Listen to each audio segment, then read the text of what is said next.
Boa tarde, Rogério Araújo. 20 de abril de... Eu ia falar 1792. 20 de abril de 2023. 21 de abril de 1792 foi a data, não é, em que um militar do regimento de cavalaria da Capitania de Minas Gerais, que estava preso desde 7 de maio de 1789, foi conduzido à forca no Rio de Janeiro, que era a capital do Brasil, né, como se diz, a capital do estado do Brasil, né, e em praça pública, com grande pompa e circunstância, grande presença de pessoas, todas as autoridades, o vice-rei, né, Conde de Resende, enfim, isso tudo está narrado em documento, né? E foi executado, teve seu corpo esquartejado, etc, etc. É o Tiradentes, né? Bom, por que aconteceu isso com ele? Né? O que ele queria? Que crime ele cometeu? Ele cometeu um crime de lesa majestade, de primeira cabeça, né? Por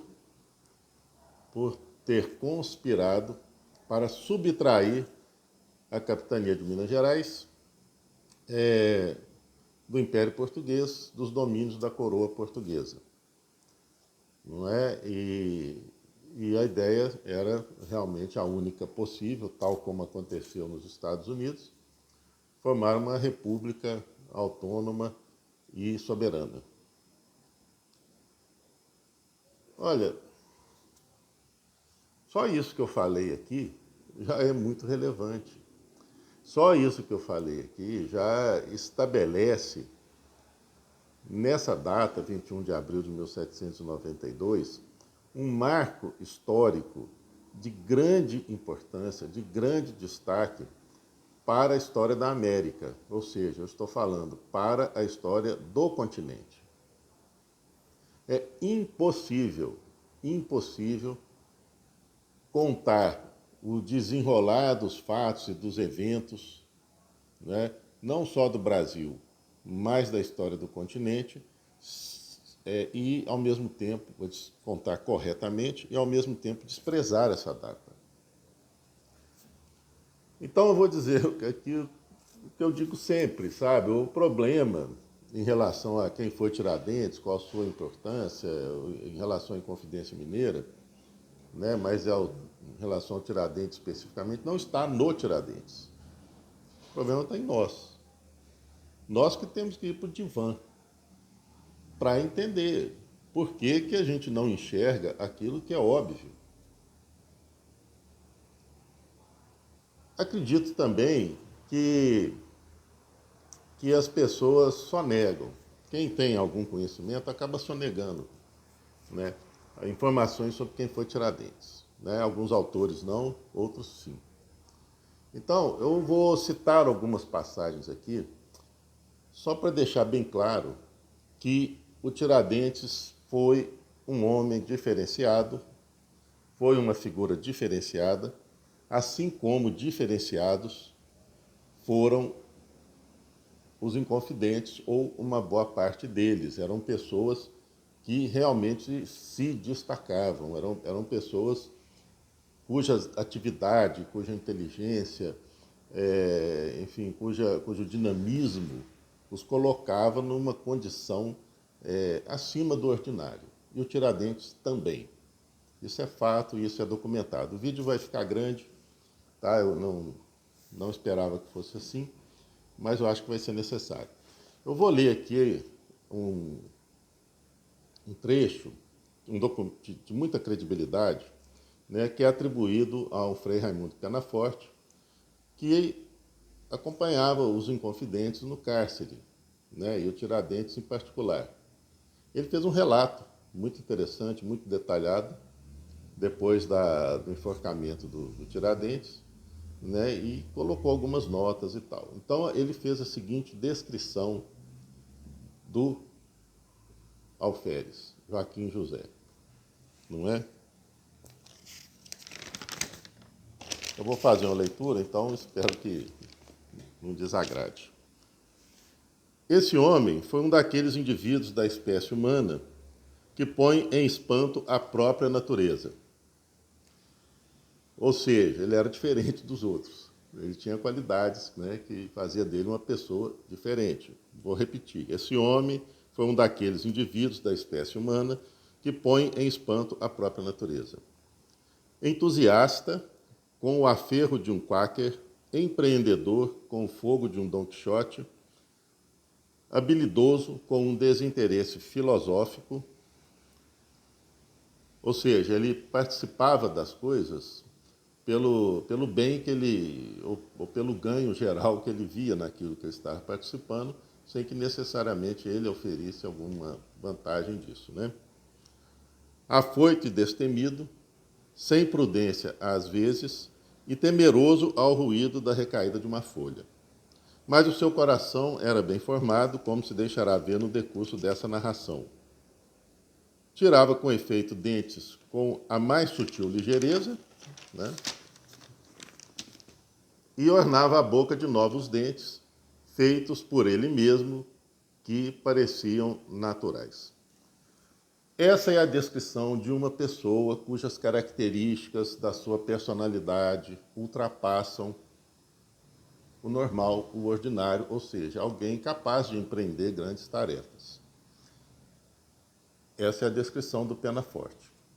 Por que o Tiradentes participou de um grupo onde estavam pessoas de grandes nomes, né, da época e que ficaram até para a história depois, como Cláudio Manuel da Costa, Alvarenga Peixoto, Tomás Antônio Gonzaga, para falar da tríade Arcade, mas existem outros nomes também, como Cônego Luiz Vieira da Silva, dono de uma extensa biblioteca e grande orador. O próprio comandante do regimento, o tenente Francisco de Paula Freire de Andrade, que jovem ainda, já tinha 11 anos, que era tenente-coronel e comandante, não é? E culto, não é? Filho de um dos grandes nomes da administração colonial portuguesa. Quer dizer, o que Tiradentes estava fazendo no meio deles? Ele devia ter qualidades suficientes. Eu acredito, isso não é documentado, que quem trouxe ele para a conspiração foi o seu comandante, o tenente-coronel Francisco de Paula. E a gente sabe que o militar, ele chama para uma missão aquele que ele vê mais capacidade para isso. E o Tiradentes foi encarregado, entre outras coisas, de cooptar os fazendeiros do Caminho Novo, que era um ponto estratégico, de fazer contatos no Rio de Janeiro com representantes cariocas e com o representante de São Paulo, não é? Sobre a adesão dessas capitanias. Ou seja, ele foi incumbido de tarefas que ele desempenhou muito bem, por sinal, né? Ele não comprometeu nada, né? Por quê? Porque ele era capaz, ele era uma pessoa de capacidade extraordinária. Existem algumas frases sobre Tiradentes que são negativas, que são depreciativas, mas isso são frases ditas pelos seus companheiros de conspiração, não é? Em virtude do fato de Tiradentes ter sido o primeiro a ser preso. Então, olha, é um louco, o que ele falou é loucura. Tinha pessoas que tinham medo. O Tiradentes foi preso no Rio de Janeiro e tinham medo dele, de repente, entregar, né, o grupo. Então, o Cláudio Manuel da Costa, por exemplo, né, falou que ele era um fanático, um louco, um maluco. É lógico, gente. É lógico, isso é óbvio no processo. Tá? Ninguém ia falar assim, não, ele era um cara bacana do nosso grupo que estava conspirando com a gente. Claro que não. Vamos ser inteligentes. Aí as pessoas que leem essas frases no processo, tiram do contexto, vão criar uma imagem, vão esquecer aquilo que tem credibilidade e vão formar uma imagem do beberrão, do fanático, do sujeito que pôs tudo a perder, do falastrão, né? Mas eu estou escrevendo livros para demonstrar isso. Eu ficaria aqui muito grande. Tiradentes, de fato, ele consta lá no processo que ele pediu, quando os conspiradores estavam fazendo seus planos, que ele pediu para si a ação mais arriscada e perigosa. Isso é verdade. No decorrer do processo, também é verdade que ele procurou atrair para si toda a culpa. Ele não fez isso de imediato, não é? Ele na verdade, nos 3 primeiros interrogatórios, né, e não havia outras prisões assim de pessoas de nome ali, né, do grupo principal. No primeiro interrogatório ele negou tudo, era o que tinha que fazer. Passaram-se aí 10 meses, né, ou mais ou menos que isso, e ele voltou para o 4º interrogatório, com os juízes já tendo um farto material que comprometia outros conspiradores, outros inconfidentes. Então, diante disso, o Tiradentes forjou uma confissão muito inteligente, dizendo que ele seduziu os demais. E nessa confissão, ele apenas trabalhava com os fatos já conhecidos pelos juízes, como, por exemplo, o encontro com José Álvares Maciel no Rio de Janeiro e outros fatos, tá? É coisa extensa. Não comprometeu ninguém, procurou livrar todos que pudesse dentro do processo, inclusive o Tomás Antônio Gonzaga, não é? Procurou livrar, dizendo que era seu inimigo e tal, não sei o quê. Era, né?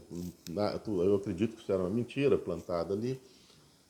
E por aí, procurou atrair para si. Por isso que quando foi lida a sentença, a sentença inicialmente condenava 11 à morte, o Tiradentes em primeiro lugar e outros mais 10, não é? Segundo o confessor, ele pronunciou essa frase mesmo: 10 vidas eu tivesse, 10 vidas eu daria.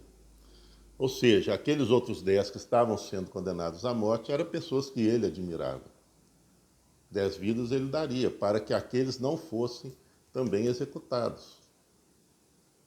Então essa frase consta do processo. Depois foi lido o perdão da rainha e os juízes, desembargadores, na verdade, tiveram que adaptar a sentença da alçada ao perdão da rainha. Aí ficou só o Tiradentes, né, com a pena de morte. Os demais tiveram a pena convertida para degredo, não é? Eu vou ver, eu não estava contando de ler isso não, mas aqui, ó. Ele tem um relato interessante. O tempo mais próprio de experimentar foi quando se intimou a todos o real perdão, ou seja, todos tiveram a pena comutada, e só a ele a certeza da morte sem mais recurso. Então, outro confessor, que está narrando isso, é o Frei José Carlos de Jesus Maria de Desterro, não é? Ele escreveu isso no dia 2 de maio de 1792. Então ele fala o seguinte: não o tocou a inveja, nem o entristeceu nesse lance a sua desgraça. Debaixo de um ar sincero e moderado, fez aparecer a sua alegria, e do seu lugar deu os parabéns que pôde, como se não tivesse de si lembrança alguma. Os religiosos que de propósito então o procuraram, nada tiveram que fazer, e muito que admirar a sua conformidade. Permaneceu sempre da mesma sorte, humilhado e contrito, exercitando-se em muitos atos das principais virtudes. Bom, esse aí foi o Tiradentes, tá? Isso é um pouco que se pode dizer sobre ele, não é? Vivia-se em Minas Gerais, como de resto no Brasil, uma situação muito complicada. O Estado centralizador de Pombal, não é, ainda tinha ali, né, os seus efeitos com a administração do Martinho Melo Castro, e era proibido em Minas Gerais ter fábricas, ter indústrias, era proibido qualquer outro produto que gerasse alguma riqueza de venda para fora da capitania que não fosse o ouro e o diamante. Ou seja, nós tínhamos um capital acumulado aqui, né? Existia apenas um capital acumulado que serviria apenas para fazer de Minas Gerais uma grande capitania de consumo de produtos que vinham de Portugal ou de outras capitanias. José Álvares Maciel foi estudar siderurgia escondido na Inglaterra. Alvarenga Peixoto escreveu: abre-se para essa terra um plano vasto. E o Tiradentes é um sujeito capaz, diferenciado, eficiente, um militar E como militar, ele demonstrou no processo uma qualidade que os militares têm, que é a lealdade ao grupo ao qual o militar está integrado, né? Uma pena, uma lástima. Eu acho o seguinte, o que se fala e o que se faz de Tiradentes. Uma pena. Ele tem muitos exemplos inspiradores, muita coisa bacana para ensinar para a gente. Inclusive, lá num dos seus últimos depoimentos, uma expressão interessante, né? Que eu não lembro mais literalmente, mas quer dizer mais ou menos o seguinte, que tudo aquilo que ele sonhou e que ele pensava que era bom que acontecesse, não estava nos planos de Deus. E ele se conformava com isso. Então, meus amigos, vamos nós para o divã, né? Deixa eu tirar dentes na dele lá. Ele não foi antimonarquista, como os republicanos do século XIX inventaram que ele era. Não foi um semideus, como esses republicanos também inventaram. Ele não foi um bode expiatório dos ricos, como o marxista Kenneth Marx inventou e muita gente saiu na onda dele, não é? Ele não foi um falastrão irresponsável, como os monarquistas, né, disseram dele, o Joaquim Norberto de Souza e Silva. Ele foi o Tiradentes do século XVIII, que teve uma conduta extraordinária. Tiradentes foi, se eu para dar um epíteto, né, ou seja, uma palavra para colocar junto ao nome dele que o defina, ele foi um patriota e o seu enforcamento é um marco histórico da emancipação da América frente à Europa, relevantíssimo. Tá? É isso que eu penso e vamos nós para o divã. Tá? Tiradentes não tem problema nenhum com ele. Um abração, meus amigos. Desculpa, viu, o tempo, né? A demora do vídeo, tá? Até uma próxima.